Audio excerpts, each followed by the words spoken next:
بسم اللہ الرحمن الرحیم۔ حضرت ابراہیم علیہ السلام کی وفات۔ جب اللہ تعالیٰ نے حضرت ابراہیم علیہ السلام کی روح نکالنے کا ارادہ فرمایا تو ایک بوڑھے شخص کی شکل میں موت کے فرشتے کو بھیجا۔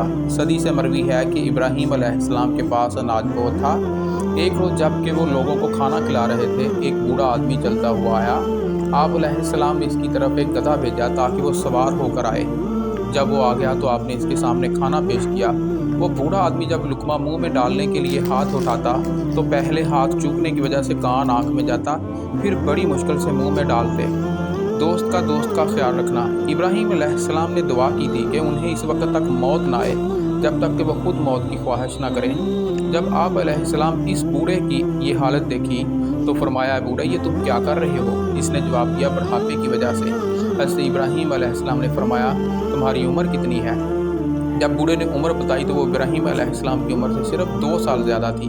یہ سن کر حضرت ابراہیم علیہ السلام فرمانے لگے کہ میرے اور تمہارے درمیان صرف 2 سال کا فرق ہے۔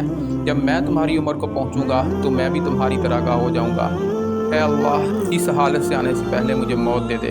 وہ بوڑھا کھڑا ہوا جو در حقیقت موت کا فرشتہ ہی تھا۔ اس نے حضرت ابراہیم علیہ السلام کی روح قبض کر لی۔